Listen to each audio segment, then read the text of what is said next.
Hi hello friends, welcome to my channel. Friends, ఎవరైనా మన ఛానల్ని ఫస్ట్ టైం చూస్తున్నట్లయితే తప్పకుండా సబ్స్క్రైబ్ చేసి, వీడియో నచ్చితే తప్పకుండా లైక్ చేయండి. ఇక వీడియోలోకి వెళ్ళినట్లయితే ఈరోజు అయితే ఆదిత్య అలెక్యను పెళ్లి చేసుకొని ఇక సునందాకు ఇక ఆనందికైతే దిమ్మ తిరిగే షాక్ ఇవ్వబోతున్నాడు. అది తెలుసుకున్న సునంద ఇక ఆదిత్య చెంప పగలగొట్టి మరి ఏం చేయబోతుందో తెలుసుకోవాలంటే ఈ వీడియోని స్కిప్ చేయకుండా చివరి వరకు చూడండి. దివ్య అయితే ఆనంది వాళ్ళ అక్క ఇంటికి వెళ్ళాలి, అక్కతో బావతో నేను మాట్లాడాలి అని ఇక చాలా చిన్నపిల్లలాగా మారం చేస్తూ ఉండగా ఇక పద్మమ్మ సింహాద్రి అయితే శ్రీనునిచ్చి ఇక దివ్యనైతే ఆనంది వాళ్ళ ఇంటికి పంపిస్తారు. ఇక అప్పుడే ఆనంది ఇక దివ్య వస్తుందని ముందుగానే ఆదిత్యకు చెప్తుంది. ఆదిత్య ఇక శ్రీను రావడంతో ఇక ఆ దివ్య కూడా వచ్చింటుంది. ఇక దివ్య నాతో మాట్లాడాలి, నన్ను చూడాలని చాలా సంబరపడుతుంది. అందుకే నేను దివ్యను కలిసి ఒకసారి మాట్లాడాలి అని ఇక ఆదిత్య అయితే తన మనసులో అనుకుంటూ ఉంటాడు. ఇక శ్రీను దివ్య రాగానే ఆనంది వచ్చి వాళ్ళని తీసుకొని ఇక తన రూమ్కి తీసుకెళ్తుంది. ఇక ఆదిత్య అయితే దివ్యను చూడడానికి చాలా ప్రయత్నిస్తూ ఉంటాడు. కానీ దివ్య అయితే ఇక కొద్దిసేపటి దాకా ఆదిత్యకు కనిపించదు. ఇక ఇంట్లో మొత్తం తిరుగుతూ ఉంటుంది. ఇక ఇంతలోనే ఆదిత్యకు ఇక అర్జెంటుగా ఆఫీస్ నుండి ఒక కాల్ వస్తుంది. ఆ కాల్ మాట్లాడుకుంటూ ఇక దివ్యను మర్చిపోతాడు. దివ్య వచ్చిందని గుర్తు లేకుండా ఆదిత్య అయితే ఫోన్ బిజీలో ఇక ఆఫీస్ వర్క్ చేసుకుంటూ ఉంటాడు. ఇక ఇంతలోనే అందరు కూడా భోజనానికి టైం అయింది. ఆదిత్య ఎక్కడ? ఆదిత్యని కూడా డైనింగ్ టేబుల్ దగ్గరికి ఇలా రమ్మని చెప్పండి అని ఇక ఆనంది ఇక పని మనిషి పార్వతమ్మ అంటూ ఉంటారు. ఇక దివ్యతో పాటు శ్రీను, ఆనంది, జీవన, చైతన్య, సునంద వీళ్ళందరూ కూడా అక్కడికి వస్తారు. ఇక దివ్యను చూసిన సునంద, శశికాంత్ అయితే ఒక్కసారిగా స్టన్ అయిపోతారు. ఏంటి ఇన్నాళ్ళు ఇక పద్మమ్మ సింహాద్రి ఇంట్లో ఉన్నది ఈ దివ్య, ఇక ఈ అలెక్య ఒక్కరేనా? నేను యాక్సిడెంట్ చేసింది అలెక్యనేనా అని ఇక ఈరోజైతే సునంద ముందుగా తెలుసుకుంటుంది. అప్పుడే ఇక శశికాంత్ కూడా, అవును సునంద, నువ్వు యాక్సిడెంట్ చేసింది ఇక అలెక్యనే. ఈ విషయం ఇక ఆదిత్యకు తెలియదు. ఇక మనం ఆదిత్యకు అబద్ధం చెప్పాము కదా ఇక అలెక్య పెళ్ళయిందని. ఇప్పుడు ఇక ఆదిత్య అలెక్యను చూస్తే మన పరిస్థితి ఏంటి అని ఇక చాలా భయపడుతూ ఉంటారు సునంద, శశికాంత్ అయితే. అప్పుడే ఇక సునంద అయితే ఏం కాదండి, మీరు టెన్షన్ పడకండి. ఇక అలెక్యను ఆదిత్య మర్చిపోయాడు. ఎందుకంటే ఇక ఇప్పుడు ఆనంది ఆదిత్యను మొత్తం కూడా మార్చివేసింది. ఆనందిని పెళ్లి చేసుకున్నాడు ఆదిత్య. ఆ విషయం మీకు గుర్తులేదా? ఇక తనకు భార్య ఉండగా వేరే అమ్మాయి జోలికి వెళ్ళడు. నా కొడుకు అంటే ఏంటో నాకు తెలుసు అని ఇక అంటూ ఉంటుంది సునంద అయితే శశికాంత్తో. అప్పుడే ఇక సరే, ఇక ఈ విషయం ఇంతటితో వదిలేసాయి, ఇక ఆదిత్య వచ్చాక అసలు ఏం జరుగుతుందో చూద్దాం అని ఇక వాళ్ళైతే సైలెంట్గా డైనింగ్ టేబుల్ మీద కూర్చొని ఇక అన్నం తింటూ ఉంటారు. ఇక దివ్య కూడా ఇక వాళ్ళతో పాటు ఇలా కూర్చొని అన్నం తింటూ ఉండగా ఇంతలోనే ఇక ఆదిత్య వస్తాడు. ఇక దివ్యను చూసి ఆదిత్య ఒక్కసారిగా స్టన్ అయిపోతాడు. ఏంటి దివ్యనా? తన పేరు దివ్య కాదు, అలెక్య, నేను ప్రేమించిన అమ్మాయి అని ఇక గట్టిగా అరుస్తూ ఉంటాడు దివ్యని చూడగానే ఆదిత్య అయితే. అప్పుడే ఇక దివ్య అయితే ఇక గతం గుర్తులేదు కాబట్టి ఇక ఈ ఆదిత్యను ఎక్కడో చూసినట్టు ఉంది అని ఇక ఆలోచిస్తూ మైకంలోకి వెళ్ళిపోతుంది. కానీ తను ప్రేమించిన ఆదిత్య ఇక తనే అని తనకు గుర్తురాదు. ఆదిత్యకు మాత్రం అన్నీ తెలుసు కదా, గతం గుర్తుండే. ఇక తనకు మొత్తం లోకజ్ఞానం తెలిసినవాడు కాబట్టి తను ప్రేమించిన అలెక్య తనే అని తను గుర్తుపడతాడు. కానీ ఇక దివ్య మాత్రం గుర్తుపట్టదు. ఇక చాలా సంతోషంగా ఆదిత్య అయితే ఇన్నాళ్లకు నా కళ నెరవేరింది. ఇక నేను చెప్పాను కదా మ్యామ్, ఇక నా అలెక్య నా కోసం ఖచ్చితంగా పెళ్లి చేసుకోకుండా ఉంటుందని. ఇక ఇప్పుడు అదే జరిగింది. అంటే నువ్వు యాక్సిడెంట్ చేసింది నా అలెక్యనన్నమాట. నా అలెక్యకు పెళ్లి ఇష్టం లేకుండా ఇలా పారిపోయి వస్తూ ఉండగా మన కారుకు ఇలా వచ్చి అడ్డుగా వచ్చి యాక్సిడెంట్ అయ్యింది. ఇక ఇప్పుడు అర్థమైంది నాకు, ఇక అలెక్యకు పెళ్లి కాలేదు కాబట్టి ఇక నేను అలెక్యను మళ్ళీ పెళ్లి చేసుకుంటానమ్మా అని ఇక ఈ రోజైతే ఆదిత్య సునందకు దిమ్మ తిరిగే షాక్ ఇస్తాడు. అది విన్న ఇక ఆనంది, ఇక సునంద, శశికాంత్ అందరూ కూడా స్టన్ అయి చూస్తూ ఉంటారు ఆదిత్య వైపు. ఏంటి ఆది నువ్వు మాట్లాడేది? నీకు పెళ్ళి అయింది, ఆనంది నువ్వు ఇప్పుడు భార్యాభర్తలు, ఇక మీకు మళ్ళీ నీకు పెళ్లి కావడం ఏంటిరా? ఇక గతం మర్చిపోయిన పిచ్చి పిల్లతో నీకు పెళ్ళేంట్రా అని ఇక కోపంగా సునంద అయితే అంటూ ఉంటుంది ఆదిత్యను. అప్పుడే ఇక ఆదిత్య అయితే చాలా కోపంగా, ఏంటమ్మా ఆ మాటలు, నా దివ్యను నా అలెక్యను నేను మంచిగా మార్చుకుంటాను, ఎంత ఎంత డబ్బులు ఖర్చైనా సరే తనను డాక్టర్ల దగ్గరికి తీసుకెళ్ళి తనకు గతం గుర్తొచ్చేలా చేసి నేను పెళ్లి చేసుకొని మేమిద్దరం ప్రేమించుకున్నాం కాబట్టి పెళ్లి చేసుకొని సంతోషంగా ఉంటాము, అంతేకాని నాకు ఇష్టం లేని ఆనందితో పెళ్లి జరిగింది, ఇక నేను ఆనందితో ఎలా సంతోషంగా ఉంటాను అని ఇక కోపంగా ఆదిత్య అయితే అంటూ ఉంటాడు. అది విన్న ఇక ఆనంది అయితే చాలా బాధపడిపోతుంది. ఏంటి ఆదిత్య, ఇన్నాళ్ళు నీ కోసం నేను ఎంత తప్పించాను, నీకు కాళ్ళు రావాలి, నువ్వు మంచిగా కావాలి, నువ్వు నడవాలి, నీ కాళ్ళ మీద నువ్వు నిలబడాలని నేను పూజలు పునస్కారాలు, అసలు దేవుడి కనిపించిన దేవుణ్ణల్లా ఇలా నీ కోసం వేడుకుంటున్నాను, ఇక నువ్వు నా భర్తవు కాబట్టి ఎప్పటికైనా నీ మనసులో నాకు స్థానం ఉండాలని నేను కోరుకుంటున్నాను, అంతేకాని ఇప్పుడు నన్ను ఇక భార్యగా వదిలేసి నువ్వు ప్రేమించిన ఇక ఈ దివ్యను అలెక్యను నువ్వు పెళ్లి చేసుకొని వెళ్తే నా పరిస్థితి ఏంటి అని ఇక చాలా ఏడుస్తూ ఉంటుంది ఈ రోజైతే ఆనంది. అప్పుడే ఇక శశికాంత్ సునంద కూడా ఆదిత్యకు వార్నింగ్ ఇస్తూ ఉంటారు. ఏంట్రా ఆనంది మన కోసం మన కుటుంబం కోసం ఎంత ఎంత చేస్తుందో నీకు తెలుసు కదా, ఇక ఆఫీస్లోనూ ఇటు ఇంట్లోనూ మనందరినీ సంతోషంగా ఉంచడం కోసం తను చేస్తున్నంత మర్చిపోయేవారా, ఇప్పుడు ఇక నీకు ప్రేమించిన అమ్మాయి కనిపించగానే ఇక ఆనందిని వదిలేసి తనను పెళ్లి చేసుకుంటానంటావా, అసలు నువ్వు మనిషివేనా, నీకు మానవత్వం అంటూ ఉన్నదా అని ఇక శశికాంత్ సునంద అయితే అంటూ ఉంటారు ఆదిత్యను. అప్పుడే ఇక ఆదిత్య అయితే అవన్నీ విషయాలు నాకు తెలియదు నాన్న, నాకు ప్రేమించిన అమ్మాయి అలెక్య కనిపించింది, తనకు పెళ్లి కాలేదని నాకు తెలిసింది, మీరు నాకు అబద్ధం చెప్పి ఆనందితో నా పెళ్లి జరిపించారు, మీరు నన్ను మోసం చేశారు, మీ మోసాన్ని సహించైనా సరే మిమ్మల్ని ఇప్పుడు నేను క్షమించేస్తున్నాను, కానీ ఇక ఇప్పుడు నాకు కనిపించిన నా అలెక్యను దూరం చేస్తే మాత్రం నేను ఊరుకోను, నాకు ఆనంది అంటే ఇష్టం లేదు, ఆ విషయం ఆనందికి కూడా తెలుసు, ఆ రోజు ఇష్టం లేకపోయినా అగ్రిమెంటు ప్రకారం మేము పెళ్లి చేసుకున్నాము, అంతేకాని ఇక మేము ఇష్టపడి భార్యాభర్తలుగా ఉండడానికి ఇలా సంసారం చేసి పిల్లలు కనడానికి చేసుకోలేదు అని ఇక ఆదిత్య అయితే అంటూ ఉంటాడు. అది విన్న ఇక చైతన్య ఇక వాళ్ళైతే చాలా కోపంగా ఆదిత్యనైతే అంటూ ఉంటారు.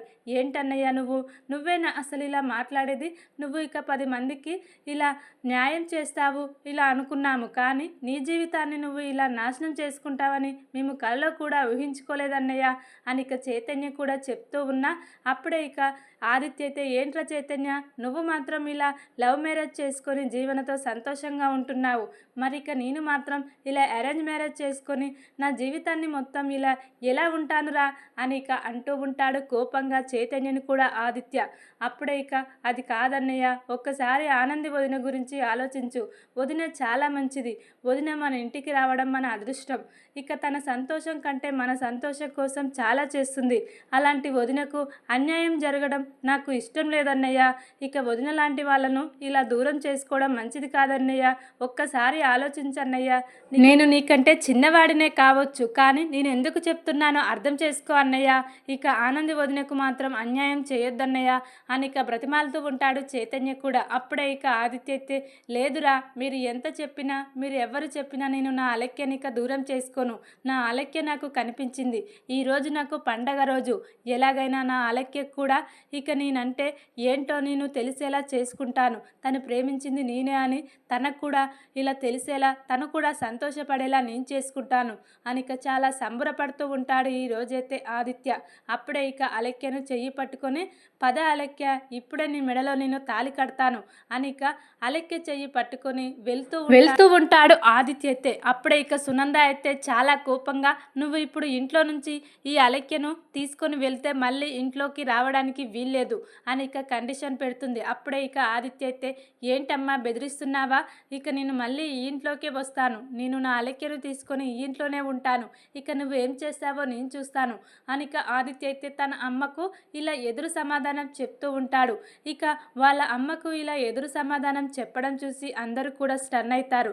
ఏంటి, ఎప్పుడు కూడా ఇలా తన అమ్మకు ఎదురిచ్చేవాడు కాదు, ఇక తను ఒక మంచి కొడుకుగా ఇన్నాళ్ళు ఉన్నాడు, ఇప్పుడు ఈ అలెక్య రాగానే ఇలా వాళ్ళ అమ్మకే ఎదిరిస్తున్నాడా అని ఇక శశికాంత్ కూడా షాక్ అయి చూస్తూ ఉంటాడు.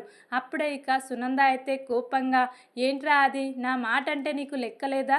ఇక నేను ఇన్నాళ్ళు నిన్ను ఒక గుడ్ బాయ్, ఒక గుడ్ సన్ అని నిన్ను ఎంతగా మురిశానురా. ఇక చైతన్య ఏ పని చేయలేడు, వాడికి ఏది చేత కాదని వాడిని చాలా దూరం పెట్టాను. అది మర్చిపోయావా? నువ్వు నా కన్న కొడుకువు, ఇక నువ్వు నాకు ఇష్టమైన కొడుకు అని తెలియదా నీకు అని ఇక అంటూ ఉండగా, లేదు మా, నువ్వు నా అలక్యను దూరం చేశావు, తనకు పెళ్ళయిందని చెప్పావు.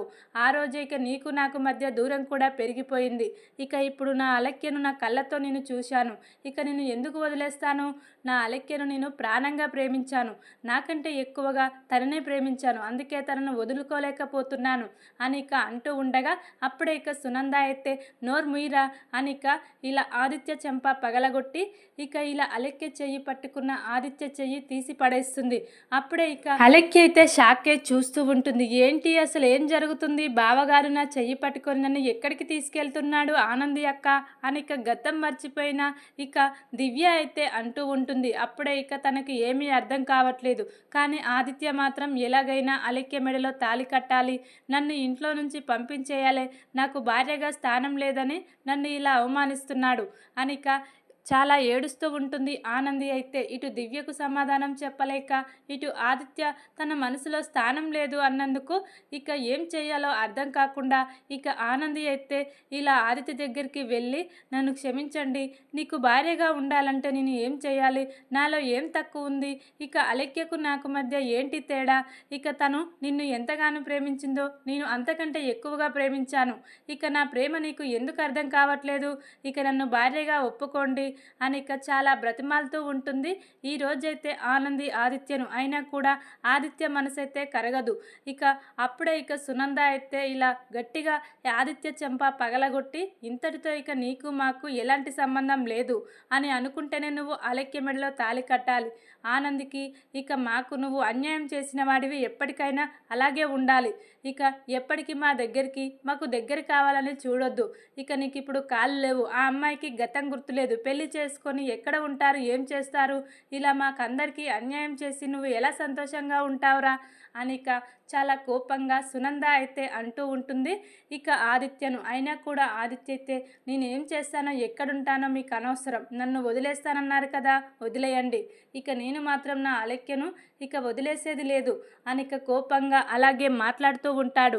ఇక ఆనంది అయితే ఆదిత్య మాటలు విని, ఇక నేను ఒక్క క్షణం కూడా ఈ ఇంట్లో ఉండనత్తయ్యా, నేను వెళ్ళిపోతాను, నేనంటే ఏంటో, ఈ ఇంట్లో నా స్థానం ఏంటో నాకు తెలిసింది, ఇక నేను ఈ ఇంట్లో ఉండలేను అని ఇక చాలా ఏడుస్తూ బాధపడుతూ ఈ రోజైతే ఇక ఆనంది ఇంట్లో నుంచి వెళ్ళిపోతూ ఉంటుంది. ఆనంది వెళ్ళిపోతూ ఉండగా చైతన్య, శశికాంత్, సునంద అయితే చాలా కన్నీళ్లు పెట్టుకుంటూ ఉంటారు. పాపం ఆనంది మన కుటుంబం కోసం చాలా చేసింది, ఇప్పుడు ఇక ఆనంది ఆదిత్య మనసులో లేదని మనందరికీ తెలిసింది. దాంతోపాటు ఇక ఆనందికి కూడా తెలియడంతో ఆనంది తట్టుకోలేకపోతుంది పాపం అని ఇక అందరూ కూడా ఆనందిని చూసి చాలా జాలి పడుతూ ఉంటారు.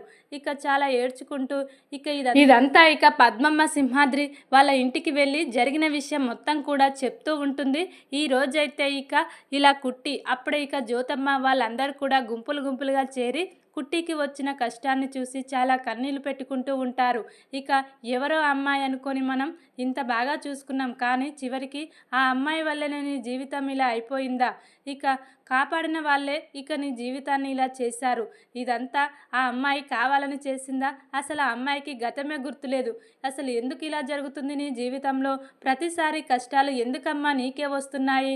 నువ్వు జీవనను మార్చాలి, ఎలాగైనా మారుస్తావని నమ్మకం ఉండే ఆ ఇంట్లో ఉన్నప్పుడు, కానీ ఇప్పుడు ఇక జీవన నిన్న ఆ ఇంట్లో నుంచి బయటకు పంపించేలా చేసింది. ఇక జీవన మాత్రమే అక్కడ ఉంది. ఇప్పుడు జీవన మారే అవకాశం లేదు. ఇక నీ జీవితమే ఇలా అయిపోయింది. నా వల్లనే ఇదంతా జరిగిందమ్మా. ఆ రోజు నేను జైలుకు వెళ్ళిపోకూడదని నువ్వు ఆదిత్యను పెళ్లి చేసుకొని అగ్రిమెంట్ పెళ్లి వల్ల నీ జీవితం ఈరోజు ఇలా అయిపోయింది. ఆ రోజు ఆ అగ్రిమెంట్ పెళ్లి జరుగుండకపోతే ఈరోజు నువ్వు ఆదిత్యకు భార్యగా సుఖంగా ఉండేదానివి. కానీ ఆ ఆదిత్య ఆ రోజు అగ్రిమెంట్ అని చెప్పి ఇక నిన్ను మోసం చేశాడమ్మా.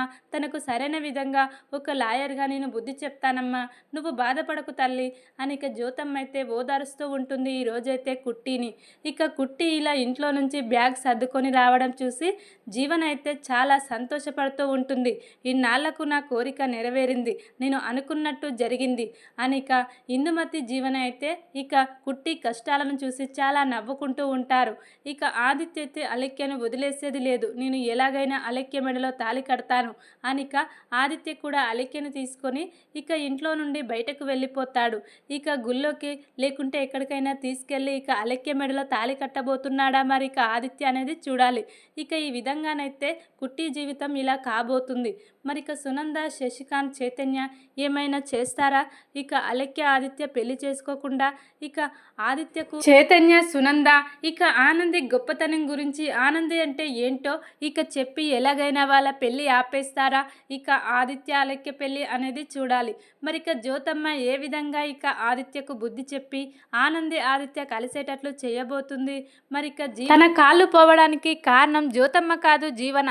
ఇక జీవన అని నిజం తెలుసుకున్న ఆదిత్య ఇక జ్యోతమ్మ కోసం, జీవన కోసం ఆనంది ఇంత చేస్తుందా?